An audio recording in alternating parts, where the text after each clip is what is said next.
আপোনালোকে যদি নুৰুল মমিনৰ গাত হাত দিছে এইটো কিন্তু বহুত বেয়া মেছেজ যাব অধ্যক্ষ মহোদয়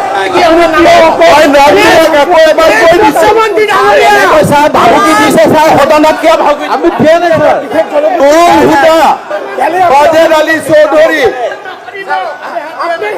কি নাম আছিলে আমাৰ আপোনালোকে যদি গাত হাত দিছে নহয় এইটো বহুত বেয়া কথা প্লিজ আহিব নালাগে মই চাই আছো ন অধ্যক্ষ মানে কোনে কোনে গাত হাত দিছে নামখিনি নুমল মমিন ডাঙৰীয়াই মোক হোৱাটছএপ পঠাইছে যে নুৰুল হুদাই তেওঁক মেনহেণ্ডেল কৰিছে ৰূপজ্যোতি কুৰ্মীয়ে অলপমান আগবাঢ়ি যাওঁতে আপোনালোকে ইছ্যু কৰি পেলালে এতিয়া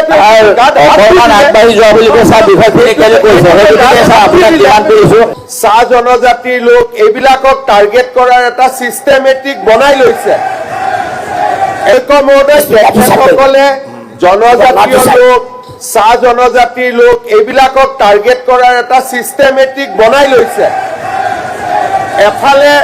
এফালে টি গাৰ্ডেনৰ মানুহক এফালে জনজাতি লোকক আৰু আপোনালোকে নিজে বুজি পাওক আপোনালোকে যিবিলাক মানুহে হাত তুলি আছে এইবিলাক মানুহৰ লগত ইয়াৰ সামাজিক বাতাবৰণো বেয়া হ'ব যিবিলাক মানুহে আমাৰ ট্ৰাইবেল মানুহৰ ওপৰত হাত তুলিছে এই মানুহবিলাকৰ যদি পিছফাললৈকে যাওঁ তেতিয়া ঘটনাটো আৰু ডাঙৰ এটা কথা হ'ব এইকাৰণে মই হাউচত বহুত ক'ব খোজা নাই আকৌ এইবিলাকে কোকৰাঝাৰ ওদালগুৰি ঘটনালৈকে লৈ যাব কাৰণ এইবিলাকৰ পৰাই ঘটনা হৈছিল কিছুমান সেনসিটিভ জায়গাত সেনসিটিভ হিচাপত কাম কৰিব লাগে আজি মই যদি এজন চাহ জনগোষ্ঠীৰ লোকক গাত হাত দিও ট্ৰাইবেল মানুহৰ গাত হাত দিও সেই সমাজখনে বেয়া পায় নহয় আৰু এনেকুৱা আমাৰ হাউচত আজিলৈকে হৈছে নেকি ৰূপজ্যোতি কুৰ্মীয়ে অলপমান আগবাঢ়ি যাওঁতে আপোনালোকে ইছ্যু কৰি পেলালে এতিয়া আগবাঢ়ি যোৱা বুলি কৈছা বিষয়খিনি কেলে কৈছে সেইটোকে চাই আপোনাক ডিমাণ্ড কৰিছো আপুনি দিয়ক আমি সময় নষ্ট কৰা মানে নাই আমাৰ সময় নষ্ট কৰা মানে নাই গোটেই আপুনি ভিৰ আমি ডিমাণ্ড কৰিছো আৰু ৰূপজ্যোতি কৰ্মীক সমালোচনা কৰ্মীৰ ঘটনা তেওঁলোকৰ ডেপুটি স্পিকাৰৰ মাৰাটোৰ ওপৰত তেওঁলোকে সমালোচনা কৰিবনে আজি সিদ্ধান্ত লয় এইটো কৰা হৈ আছে ৰূপজ্যোতি কৰ্মী এইবিলাক মানুহ থিয় হৈ আছে আপোনালোকে যদি ডেপুটি স্পিকাৰৰ গাত হাত দিছে the lobbies, the galleries, the libraries and such other places as the speaker may from time to time specify. হেতুকে অকল চেম্বাৰটো নহয় সদন পৰিষদ বুলি ক'লে ছাৰ এই কিতাপ অনুসৰি গোটেইখিনি পৰে গতিকে মুখ্যমন্ত্ৰীয়ে কিয় ছাৰ এনেকুৱা মিছা কথা সদনত কৈছে ছাৰ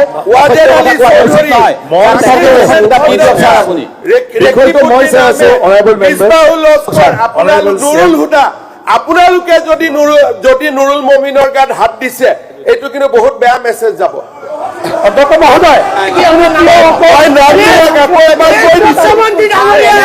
ভাবুকি দিছে স্যার সদনত কিয় আমি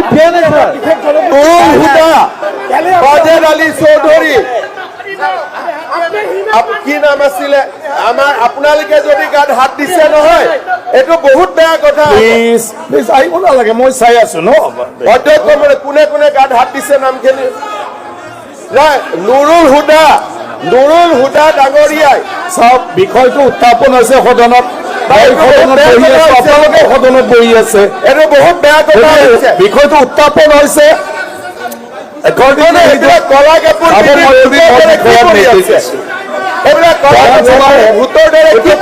মই নিৰ্দেশ দিছো প্লিজ এই কথাটো এই পৰম্পৰাটো প্লিজ আপোনালোকে নামবিলাক সোধকচোন প্ৰথম আৰম্ভণিৰ পৰা এইটো এই বিষয়টো লৈ নাপায় নহয় এইবিলাক কৰিবৰ কাৰণে ট্ৰাইবেল মানুহৰ গাত হাত দিবৰ কাৰণে আৰু আজি অসম বিধানসভাত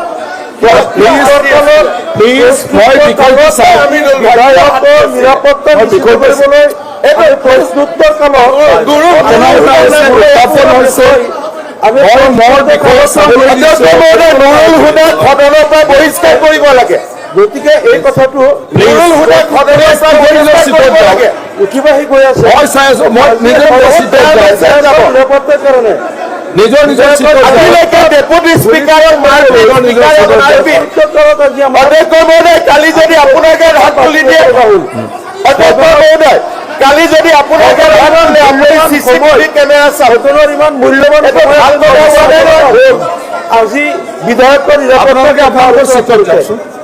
আপোনালোকে যাওক অসম বিধানসভা কংগ্ৰেছে মিয়া ডকাইত MLA বিলাকক কেতিয়াও টিকেট দিব নালাগে, নহলে ধ্বংস হৈ যাব। এই মিয়া ডকাইত MLA বিলাকৰ কাৰণে আজি এই অৱস্থা হৈছে। কংগ্ৰেছে এই ডকাইত MLA বিলাকৰ কাৰণে আজি এই অৱস্থা হৈছে।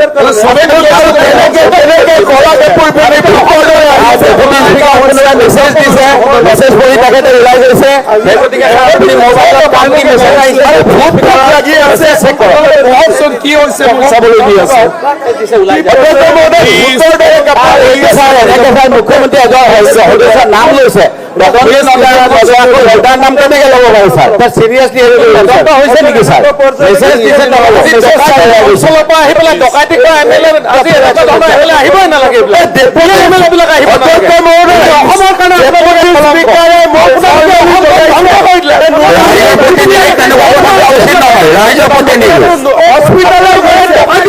বন্ধ কৰক। অসমক ধ্বংস কৰিবলৈ আহি নাথাকিব। আপোনালোকে ডকাইতি চলাবৰ কাৰণে আজি অসমৰ মানুহ থাকিব নোৱাৰা হৈছে। আপোনালোকে চিটত বহকচোন। আপোনালোকে কি কৰি আছে? জনাইছে নুৰুল হুদা পিটিছে বুলি। আপুনি আপোনালোকে চিটত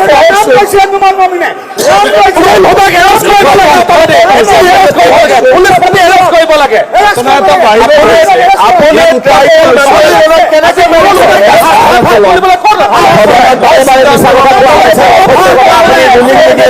সেইকাৰণে এইবিলাক বৃদ্ধি হৈ গৈছে সদনত কথা কোৱা ছাৰ। কেনেকে অভিযুক্ত কৰিছে ছাৰ? নহয়, ডিছকাশ্যন মানে নুমল মমিন ডাঙৰীয়াই মোক হোৱাটছএপ পঠাইছে যে নুৰুল হুদাই তেওঁক মেন হেণ্ডেল কৰিছে।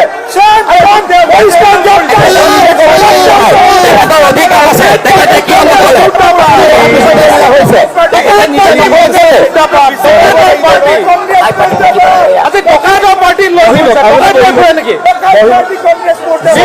আপোনালোক? উত্থাপন হৈছে মানে পুলিচৰ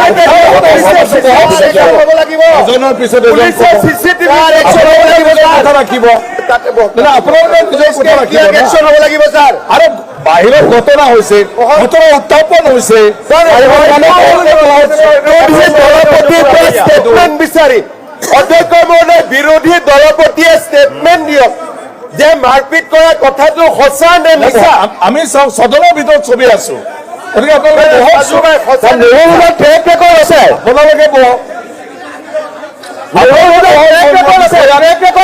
বিষয়কো মই নিৰ্দেশ দিছো। মাননীয় অধ্যক্ষ মহোদয়, আছে বা প্ৰশান্ত ফুকন তুলিছে। আপোনালোকৰ দাবীটো কি? মানে প্লিজ ডিছকাশ্যন দিয়ক আকৌ। ডেপুটি স্পীকাৰক মাৰপিট কৰা ঘটনাটো ডিছকাশ্যন কুৱেশ্যন আৱাৰ চলি আছে। সেইটোত কি আপত্তি? বাহিৰত ঘটনা লগত পুলিচকো দিয়ক। এটা হোৱাৰ কেছটো পুলিচক দিয়ক না।